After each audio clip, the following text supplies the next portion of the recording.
Avui, de totes maneres, vull començar referint-me a un fet que va succeir a l'última Comissió d'Hisenda, i és que per primera vegada en la història d'aquest Ajuntament aquest pressupost que avui s'ha d'aprovar definitivament va sortir de la mateixa amb un dictamen desfavorable. Això ja havia passat en d'altres situacions, és a dir, ja havia passat en alguns dels districtes de la ciutat, però mai aquest Ajuntament havia dictaminat desfavorablement un pressupost.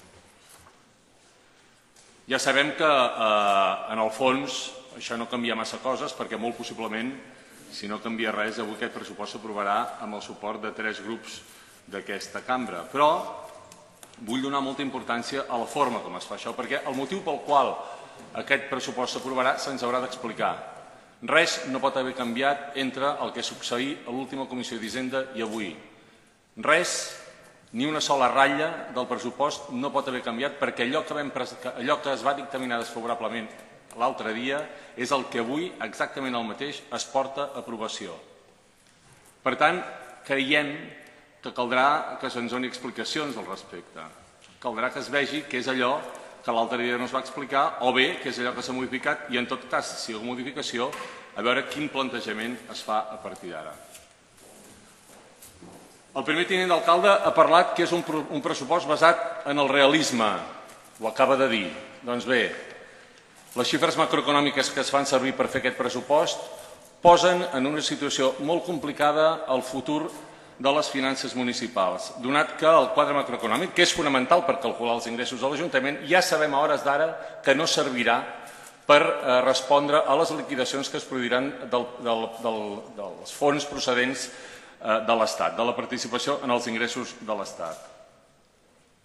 El primer tinent d'alcalde ens parla que és un pressupost ambiciós. Se'ns ha d'explicar què vol dir ambiciós quan la davallada en els nivells d'inversió i quan la davallada en gran part dels programes clau del propi Ajuntament és absolutament històrica. Se'ns parla que és un pressupost que genera confiança. Quina confiança es pot generar quan les retallades, precisament, en allò que afecta a la societat civil també són històriques? Quina confiança pot generar un Ajuntament que està sotmès a la tutela financera de la Generalitat de Catalunya perquè no va complir amb els mandats que la llei marca i, per tant, hi va haver un veritable desgavell en la gestió financera del mateix? Se'ns parla d'austeritat. De quina austeritat estem parlant quan a les liquidacions pressupostàries, que és el que compta, algunes de les partides històriques d'aquest Ajuntament, com són els informes, els treballs tècnics, els estudis, la propaganda, continuen absolutament disparades, malgrat els compromisos públics que hi ha hagut per part de l'alcalde i per part de l'equip municipal. I se'ns parla del pla econòmic i financer com si fos una oportunitat. Aquesta és la part que ens sembla més absolutament dodecafònica de la presentació, perquè el pla econòmic i financer no és res més que el resultat de la incapacitat de preveure la situació que es va produir en el seu moment. Per tot això, nosaltres vam presentar una alternativa al pressupost que es presentava per part del govern municipal, una alternativa que vam intentar negociar, que no hi va haver possibilitat de fer-ho, i que es basa en la revisió del marc macroeconòmic, en fer una auditoria del conjunt de les finances municipals, incloent-hi tot l'entramat empresarial, que es basa en un augment de la inversió que ens situï al nivell del pla econòmic i financer anterior a l'aprovat actualment, perquè sempre amaguem que n'hem aprovat 2 de plans econòmics i financers i que, per tant, en podríem portar un altre que ens recuperés els nivells inversors, perquè en aquest canvi de plans econòmics i financers hem perdut pel camí 160 milions d'euros. Per això demanem aplicar ajuts a empresaris autònoms, perquè es parla que hi ha hagut un augment molt important en promoció econòmica i és estrictament incert.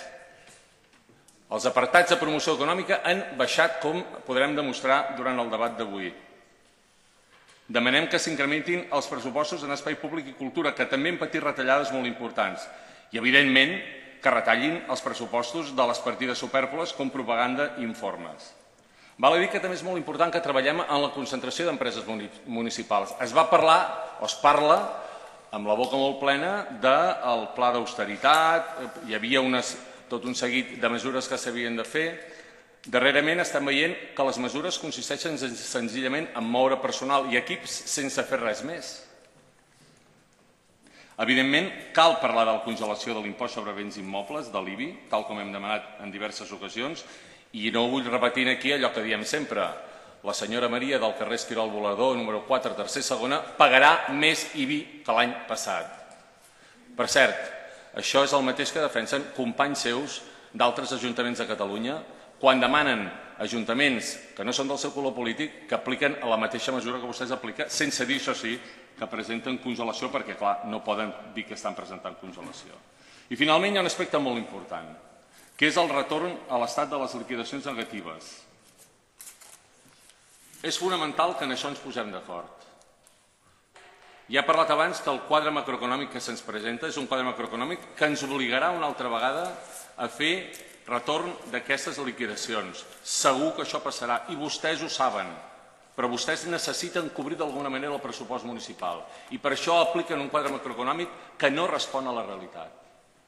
Doncs bé, nosaltres diem que mentre no hi hagi un acord sobre el sistema de finançament tal com està previst a la Carta Municipal, congelem el retorn d'aquestes partides.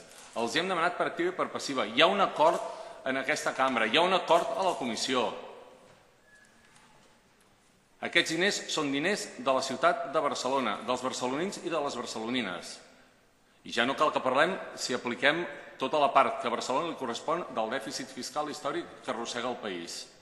Per tant, fins que no hi hagi possibilitat de seure'm seriosament a Madrid i parlar d'aquest model de finançament que necessitem, que les lleis contemplen i ens emparen, creiem que és absolutament necessari que algú lideri i faci possible que no hi hagi aquest retorn, per també fer possible que hi hagi un retorn, que hi hagi una estabilitat econòmica que en aquests moments l'Ajuntament de Barcelona, per molt que vostès diguin, no té. Per tot això, és impossible que nosaltres donem suport als pressupostos que avui es presenten.